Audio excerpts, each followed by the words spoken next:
கீழ்ப்படிந்தால் கிடைக்கின்ற ஆசீர்வாதம், நிறைய ஆசீர்வாதத்தை தருவார். உன் கடை இடைச்சட்டம் 28வது அதிகாரம் 1வது வசனம் சொல்கிறது. இந்த ஆசீர்வாதத்தை எல்லாம் நம்ம பெற்றுக்கொள்ளணும். இப்ப உன் கடவுளாகிய ஆண்டவரின் குரலுக்கு செவி கொடு. நான் இன்று உனக்கு விதிக்கும் அவருடைய கட்டளைகள் அனைத்தையும் கடைபிடிப்பதில் கருத்தாயிரு. உலகில் உள்ள மக்களினங்கள் அனைத்திற்கும் மேலாக உன் கடவுளாகிய ஆண்டவர் உன்னை உயர்த்துவார். ஆமென் சொல்லுங்க. ஆண்டவருடைய குரலுக்கு செவி கொடுக்கணும். ஆண்டவர் நல்லா தூங்கிட்டு இருப்போம், எந்திக்க வச்சுருவாரு. எண்ணெய் எல்லாம் என்ன பண்ணுவாருன்னா, ஒரு கொசுவை கொண்டு வருவாரு. அந்த கொசு கடிக்கும், பிற தூக்கம் வராது. அப்புறம் ஜெயிப்பேன். கொசு கடிக்கலைன்னு வைப்போம், கொரட்டை விட்டுன்னு தூங்க வேண்டியதுதான். ஏதாவது ஒரு துன்பத்தின் வழியாக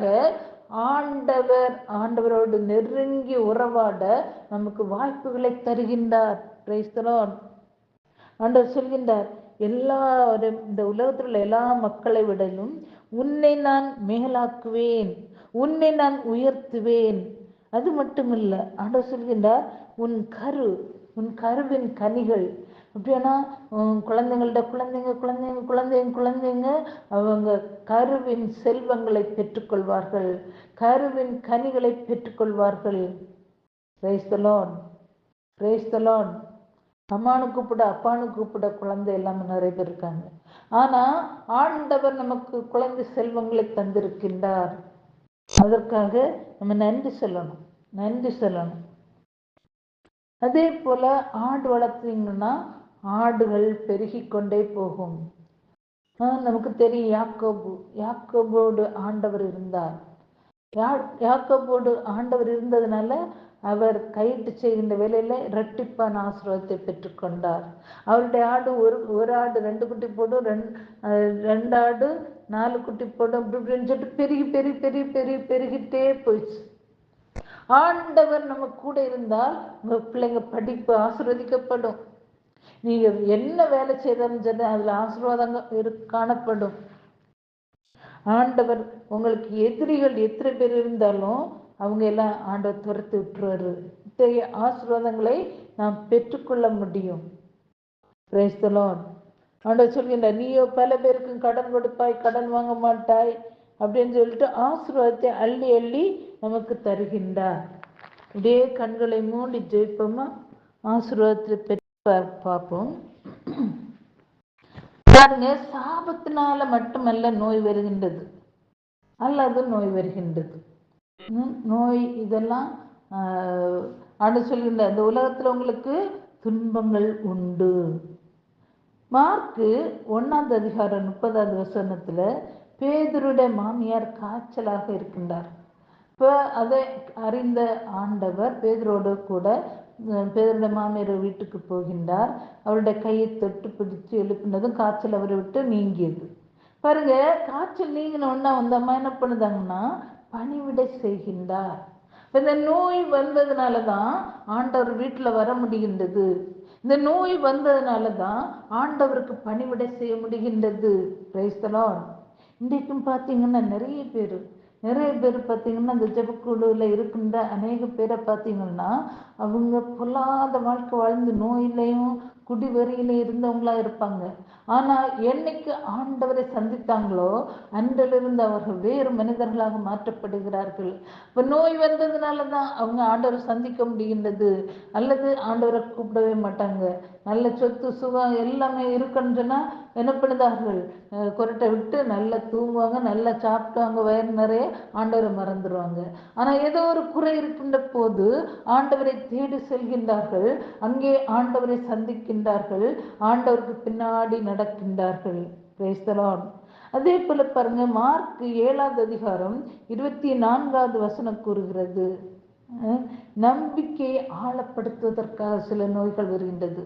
ஆண்டவரோடு உள்ள நம்பிக்கையை இன்னும் இன்னும் அதிகமாக ஆழப்படுத்துவதற்காக சில நோய்கள் வருகின்றது. மார்க் 7வது அதிகாரம் 24வது வசனத்திலிருந்து வாசிக்கும் போது, கனனியா பெண் அவர் இயேசு ஒரு வீட்டில், இயேசு என்ன நினைக்கிறாருன்னா யாருக்குமே தெரியக்கூடாது, நான் இந்த வீட்டில் போகிறது யாருக்குமே தெரியக்கூடாதுன்னு சொல்லிட்டு வந்தாலும் இந்த அம்மாவுக்கு தெரிஞ்சிருச்சு. இந்த வீட்டில் வந்திருக்காரு அப்படின்னு சொல்லிட்டு. ஆனால் இந்த அம்மா ஆண்டவர் சொல்கின்றார், இவர் வேறு இனத்தவர் அப்படின்னு சொல்லிட்டு.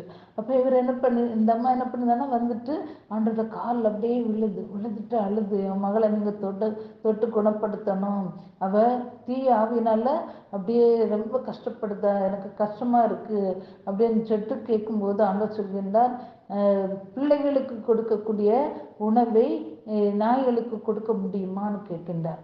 அதில் அவள் மனசு உடஞ்சு போகலை, அவளுக்கு நம்பிக்கை இருந்துச்சு.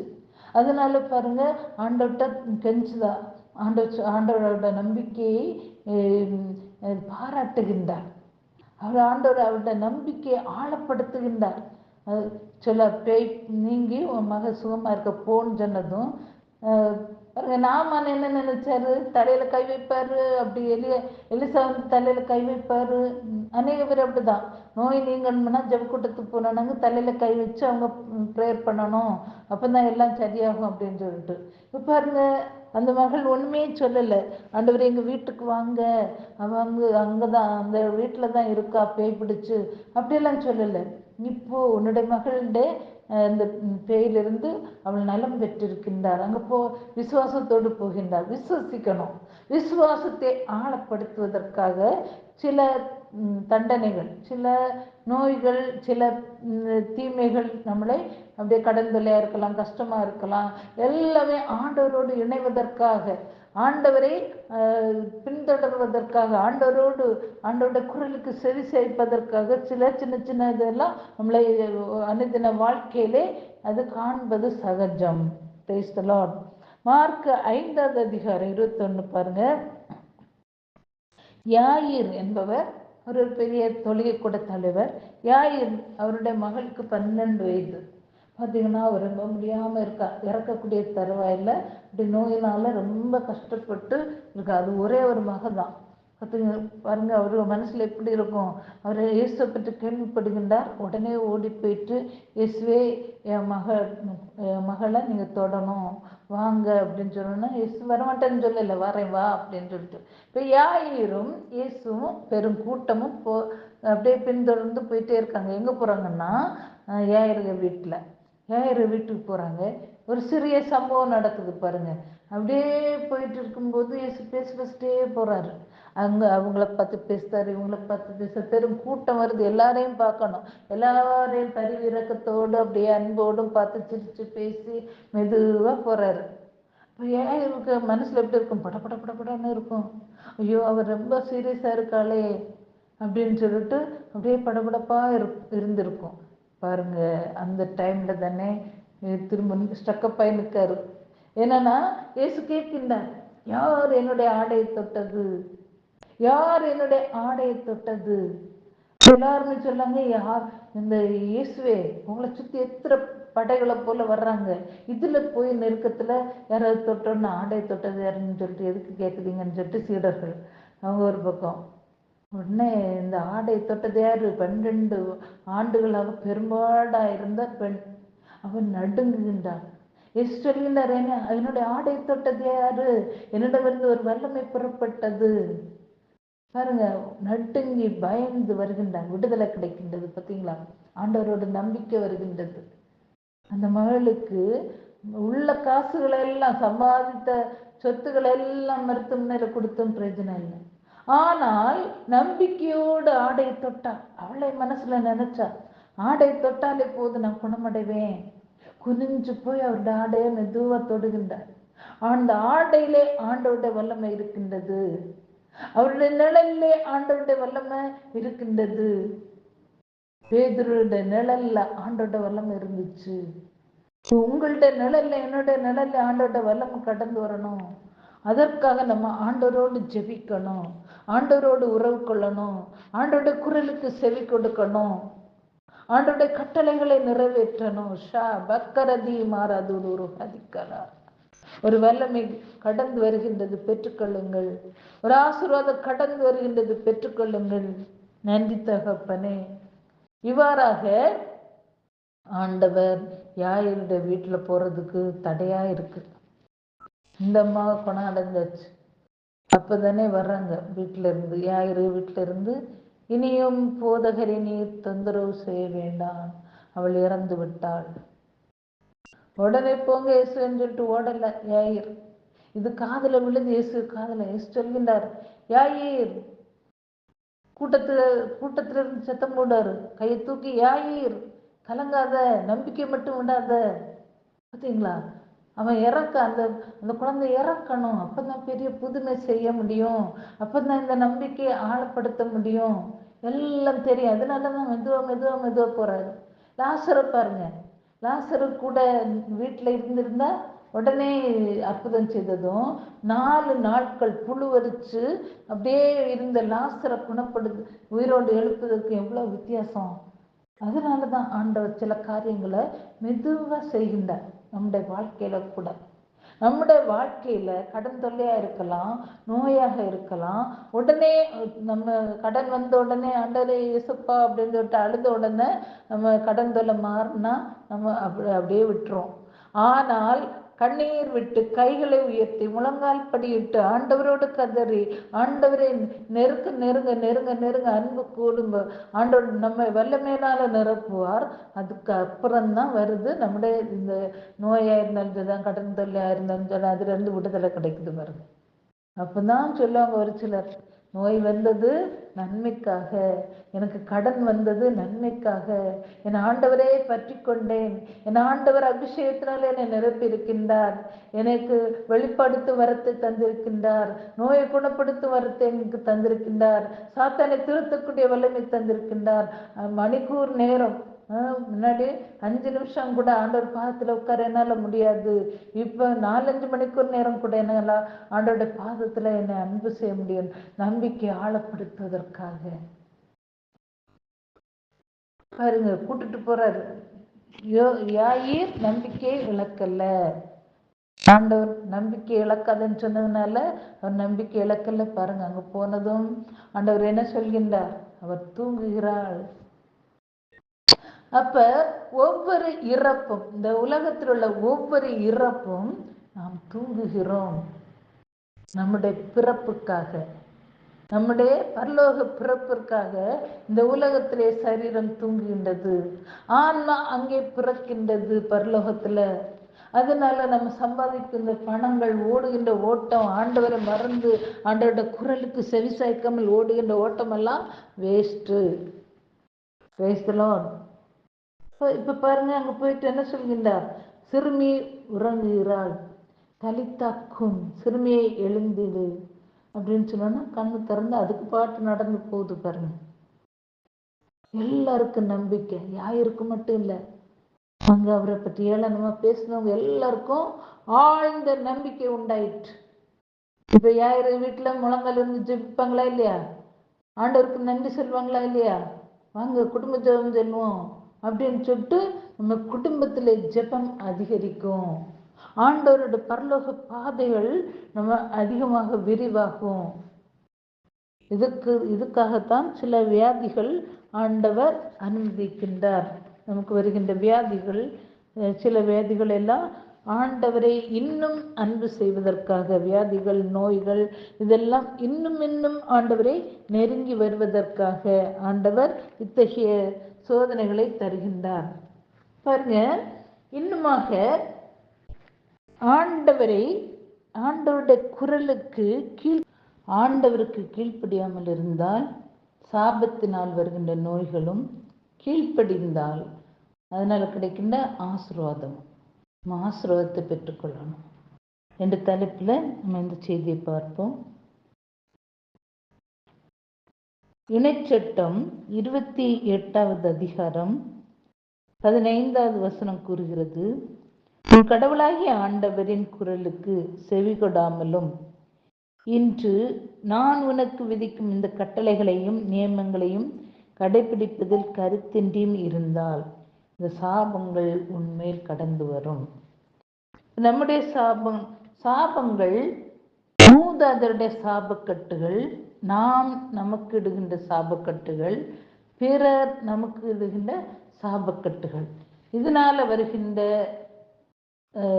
நமக்கு வருகின்ற அழிவுகள், இதெல்லாம் இன்னைக்கு நம்ம என்ன பண்ணணும்னா ஆண்டவருடைய கிருபையினால ஆண்டவருடைய நாமத்தினால இதிலிருந்து விடுதலை கிடைக்கணும்.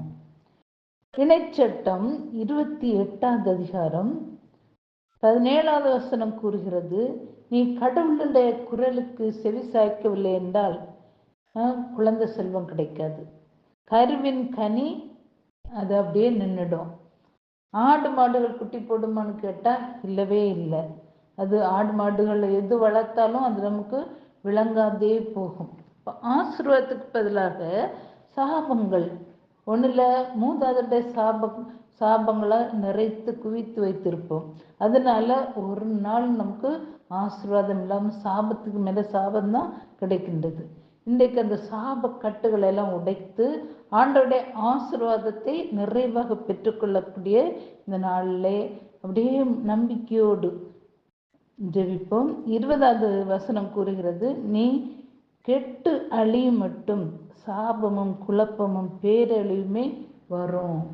இப்போ சிலவங்க என்ன பண்ணுவாங்கன்னா, குழந்தைங்களை ஏதாவது தப்பு செய்தாலும் உடனே சொல்லுவாங்க, நீ விளங்க மாட்ட, நீ நாசமா போவ அப்படின்னு சொல்லிட்டு சாபக்கட்டுகள் அந்த குழந்தைகள் மீது விழும். அதுக்கப்புறம் அந்த குழந்தை என்ன பண்ணும், சாபத்தில் அப்படியே கெட்டு அழிந்து போகும். குடிப்பான் இல்லை, அல்லது ஏதாவது ஒன்று பண்ணுவான். உடனே என்ன பண்ணுவாங்க, அப்படியே கோயிலில் போய் கையை விரித்து ஜெயிப்பாங்க, கண்ணீரோடு ஜெயிப்பாங்க, ஃபாஸ்டிங் இருந்து ஜெயிப்பாங்க. இப்போ முதல்ல சாபங்கள் குழந்தைகள் மீதோ அல்லது மனைவி கணவர் மீதோ, கணவர் மனைவி மீதோ இடுகின்ற இந்த சாபங்கள் என்ன பண்ணுகின்றது, அது பிள்ளைகளை பின்தொடர்கின்றது. இப்போ வாயின் வார்த்தைகளை நம்ம கவனமாக பேசணும். என்ன பேசினாலும் அது நமக்கு எதிராகவே விழும். இப்போ ஆசீர்வாதம் மிக்க வார்த்தைகளை நாம் பயன்படுத்த வேண்டும். Price the Lord.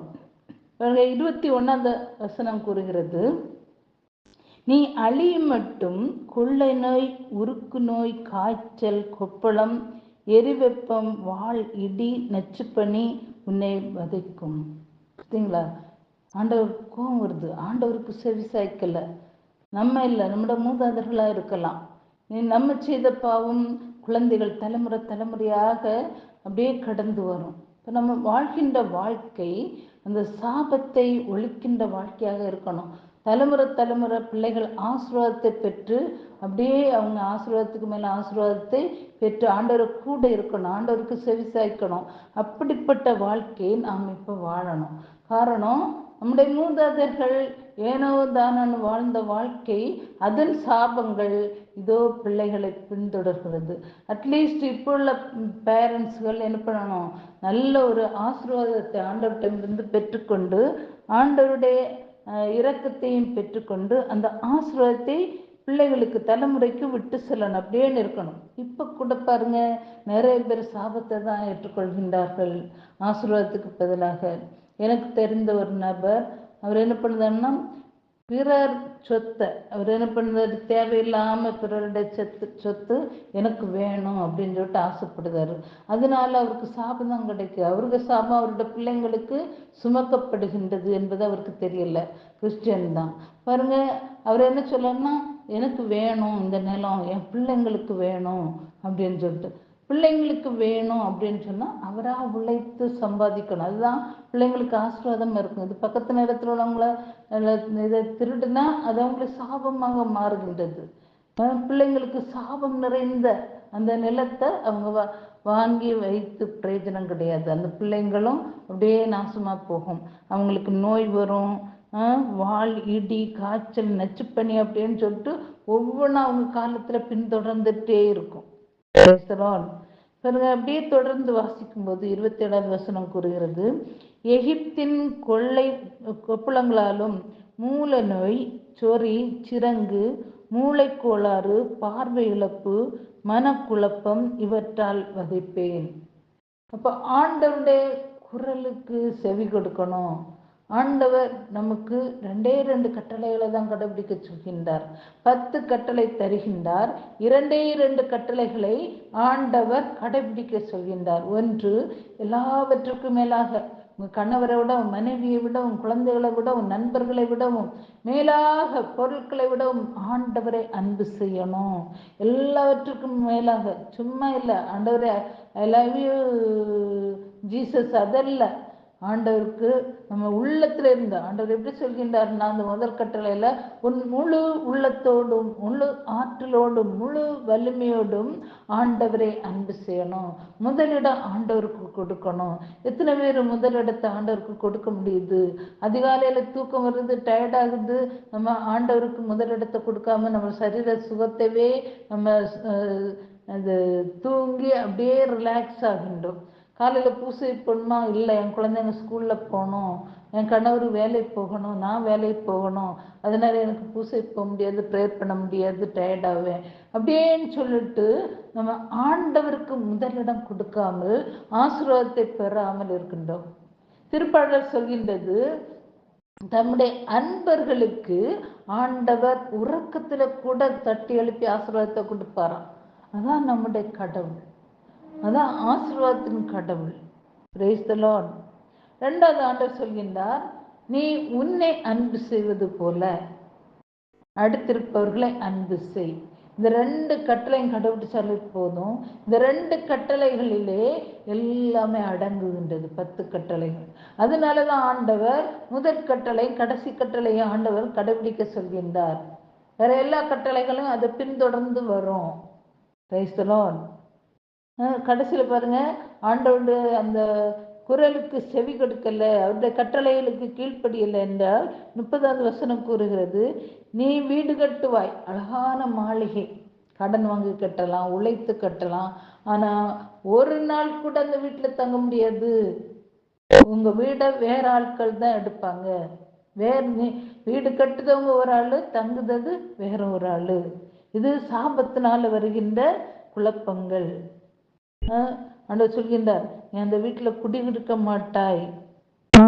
ஒரு ஆடை வெட்டுவாங்க, சாப்பிடணும் அப்படின்னு சொல்லிட்டு, விருந்து வைப்போம் அப்படின்னு சொல்லிட்டு, ஆனா ஒரு பீஸ் கூட அவங்களால சாப்பிட முடியாது.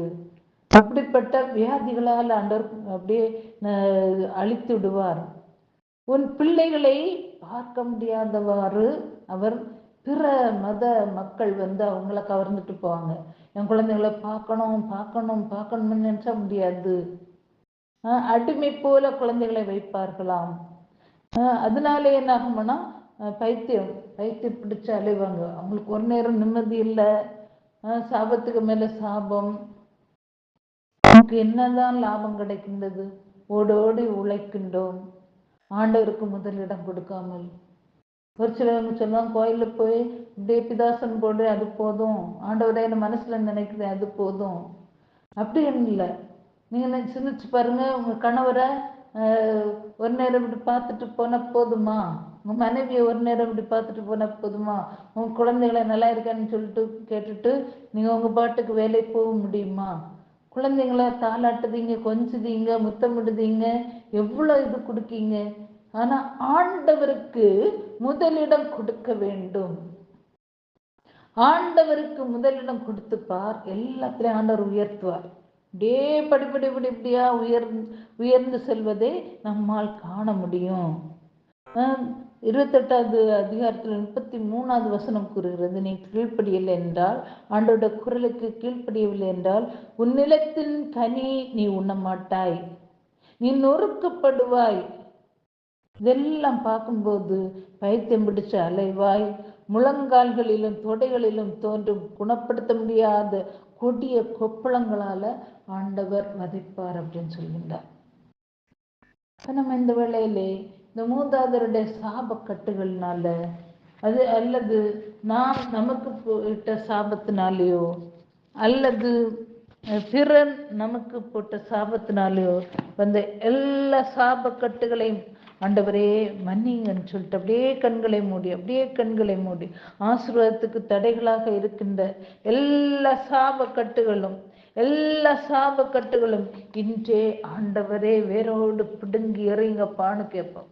வானகத்தந்தை நடாத எல்லா நாற்றுக்களும் வேரோடு பிடுங்கப்படட்டும் ஆண்டவரே அப்படின்னு சொல்லிட்டு ஒப்பு கொடுங்க. வசனத்தை சொல்லி அப்படியே சாப கட்டுகள்ல இருந்து விடுதலை கிடைக்கணும். ரோமையர் 16வது அதிகாரம் 20வது வசனம் கூறுகிறது, அமைதி தரும் கடவுள் சாத்தானை உங்க காலடியில் நசுக்கி போடுவாராக. அம்மாண்டவரே, சாத்தான் எங்களுடைய மூதாதையர்களை சோதித்ததினாலே அது மூதாதையர்கள் வழியாக வந்த எல்லா சாபக்கட்டுகளையும் ஆதாம் ஏவாள் தொடங்கி எங்களுக்கு வந்த எல்லா சாபக்கட்டுகளையும் இயேசு கிறிஸ்துவின் வல்லமுள்ள நாமத்தினாலே கட்டி சவித்து நேர்மலப்படுத்துகின்றோம். ஒப்புக்கொடுங்க அப்படி கண்ணீரோடு ஜெபிங்க. ஆண்டவர் விடுதலை தருவார். யாரெல்லாம் இத்தகைய சாபத்தினால இத்தகைய நோயினால நம்ம வாட்டி வதைக்கப்படுகின்றோமோ ஆண்டவராகிய கடவுள் தான் நமக்கு விடுதலை தரணும். கொலோசியர் 1:19, இயேசு சிலுவையில் சிந்தின இரத்தத்தால் நான் மீட்கப்பட்டிருக்கிறேன். ஆமேன் சொல்லுங்க. ஆண்டவருடைய இரத்தத்தினால இதோ இந்த வேளையில எல்லா சாப கட்டுகளும் மாறி போகட்டும். எல்லா சாப கட்டுகளும் வியாதியின் கட்டுகளும் இயேசு கிறிஸ்துவின் இரத்தத்துக்குள்ளே ஒப்புக் கொடுக்கின்றோம். மார்க் 16:17, இயேசு சாத்தானின் மீது எனக்கு அதிகாரம் தந்திருக்கின்றார். ஆமேன். என் எதிரியாகிய சாத்தான் தோற்கடிக்கப்பட்டுள்ளான். 1 கொரிந்தியர் 15:55 வசனத்தின்படி என் மீது சாத்தானின் செயல்களுக்கு வல்லமை இல்லை. அப்படியே ஒப்புக்கொடுங்க. அம்மாண்டவரே, என்னையோ என்னோட குடும்பத்தையோ கைட்டு செய்கின்ற வேலையோ தாக்குவதற்கு சாத்தானுக்கு சக்தி கிடையாது. என்னை சேதப்படுத்த சாத்தானால் முடியாது. இயேசு சாத்தானை விட மிக பெரியவர். இந்த உலகத்தில் இருப்பவர் என்னுள் இருக்கின்ற கடவுளை விடவும் என்னுள் இருக்கின்ற கடவுள் இந்த உலகத்தில் இருக்கின்ற சாத்தானை விடவும் பெரியவர் பெரியவர் பெரியவர் பெரியவர். அப்படியே ஒப்புக்கொடுங்க. ஹல்லேலூயா ஹல்லேலூயா ஹல்லேலூயா. இரத்தம் ஊற்றப்படட்டும். அப்படியே கண்களை மூடி அப்படியே கண்ணீரோடு ஜெபிங்க. எல்லா சாபக்கட்டுகளும் மூதாதையர்கள் வழிவந்த எல்லா சாபக்கட்டுகளும் நாங்கள் எங்களுக்கே செத்து ஒழிய மாட்டேனா அப்படின்னு சொல்லிட்டு எல்லாம் போட்ட சாபக்கட்டுகள், பிறர் போட்ட சாபக்கட்டுகள் எல்லாம் இந்த வேளையிலே ஆண்டவரே மன்னிங்கப்பா, மன்னிங்க ராஜா. எங்களுக்கு ஆசீர்வாதம் வேணும். ஆண்டவருடைய குரலுக்கு நாங்கள் செவி கொடுக்கணும். ஆண்டவருடைய குரலை நாங்கள் கேட்கணும். நாங்கள் ஜெபிக்கணும். முதலிட ஆண்டவருக்கு கொடுக்கணும். ஒப்புக்கொடுங்க. ஷா பக்கரதி மாரா துடு ருகாதிக்கலாரா. இதோ ஒரு சிலர் ஒப்புக்கொடுக்கீங்க. ஆண்டவர் அந்த மெழுகுதிரியை எரிந்தால் இருள் அகன்று வெளிச்சம் உண்டாகும். பார்த்தீங்களா? அதே போல ஆண்டவர் வெளிப்படுத்தி தருகின்றார். ஒப்புக்கொடுங்க. நன்றி ஆண்டவரே. இதோ எல்லா சாப கட்டுகளையும் நீர் எடுத்து மாற்றி போடுகின்ற கிருபைக்காக நன்றி ஆண்டவரே. நன்றியோடு